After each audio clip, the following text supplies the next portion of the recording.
वे जब स्त्री के रूप में रहते थे तब अंतःपुर में रहते थे और जब पुरुष रूप में रहते थे तब राज्य करते थे, परंतु इस कारण उनकी प्रजा उनसे उद्विग्न होकर राजा के रूप में उनका अभिनंदन नहीं करती थी।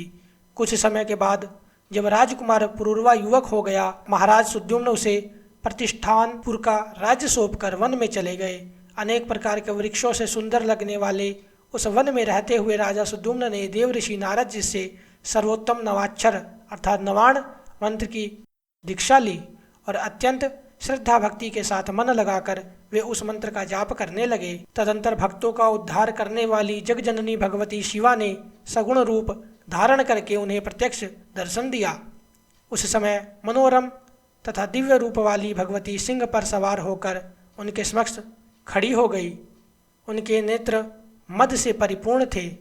वे दिव्य रूप धारणी श्री दुर्गा देवी को अपने सामने देखकर स्नेह भरे नेत्रों वाले इला रूपी राजा सुद्युम्न प्रेम पूर्वक सिर नवाकर उनकी स्तुति करने लगे। इला ने कहा, हे भगवती, आपका जगत प्रसिद्ध वह दिव्य रूप जो संसार के लिए कल्याणकारी है मैंने देखा। हे जननी, सूर्य समूह से सेवित आपके भक्ति मुक्ति प्रदायक चरण कमल की मैं वंदना कर रही हूँ। हे अम्ब, इस संसार में कौन मनुष्य आपको संपूर्ण रूप से जान सकता है, जबकि मुनि एवं देवगण भी उसे देखकर विमोहित रहते हैं। हे देवी, आपके संपूर्ण ऐश्वर्य तथा मुझ जैसी अकिंचन पर दया, यह सब देखकर मुझे आश्चर्य हो रहा है।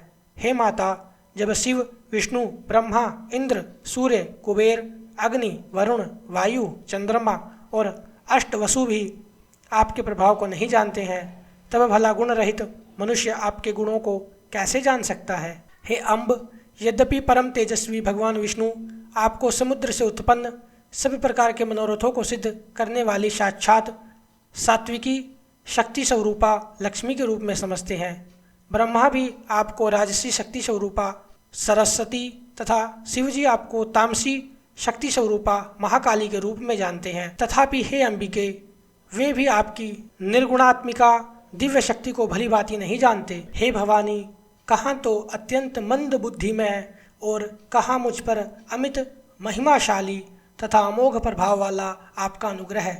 मैं आपके कारुणिक चरित्र को जानती हूँ, जो कि आप भक्ति भाव युक्त सेवकों पर सर्वदा दया करती हैं। यद्यपि कमल वन में वास करने वाली कमला होकर आपने भगवान विष्णु को पति के रूप में वर्ण किया है, तथापि वे मधुसूदन आनंददायक व्यवहार नहीं करते। वे आदि पुरुष विष्णु आदि शक्ति स्वरूपा आपके पवित्र हाथों से अपना पाद संवाहन कराकर अपने चरणों को शुभ तथा पवित्र करते हैं। वे पुराण पुरुष भगवान विष्णु भी प्रसन्न होकर आपके चरणों का आघात वैसे ही चाहते हैं जैसे अशोक वृक्ष अपनी वृद्धि के लिए चाहता है। हे सुंदर चरित्र वाली देवी, आप विष्णु के विशाल शांत एवं भूषणों से विभूषित वक्षस्थल रूपी शैया पर सर्वदा निवास करती हैं। उस समय ऐसा जान पड़ता है मानो सुंदर श्याम मेघ में बिजली चमक रही हो। तब वे जगदीश्वर होते हुए भी क्या आपके वाहन नहीं बन जाते।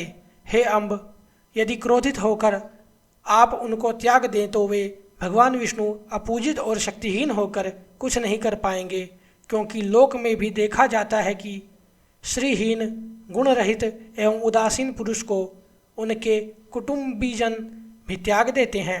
क्या ब्रह्मादि देवगण भी किसी समय युवती रूप में नहीं थे, जो दिन रात आपके चरण कमलों का ही आश्रय रखते हैं। मैं तो मानती हूँ कि आपने ही उन्हें पुंसत्व प्रदान किया था। अतः हे अनंत पराक्रमशालिनी, मैं आपकी शक्ति का क्या वर्णन कर सकती हूँ। आप ना तो स्त्री हैं, ना पुरुष, ना निर्गुण हैं, ना सगुण, ऐसी मेरी धारणा है। अतः आप जैसी भी हों, उन आपको मैं भक्तिपूर्वक बार बार प्रणाम करती हूँ।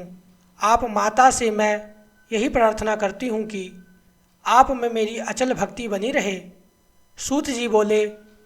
इस प्रकार स्तुति करके राजा सुद्युम्न उनके शरणागत हुए और भगवती ने भी अत्यंत संतुष्ट होकर उन्हें अपनी सायुज्य मुक्ति प्रदान की।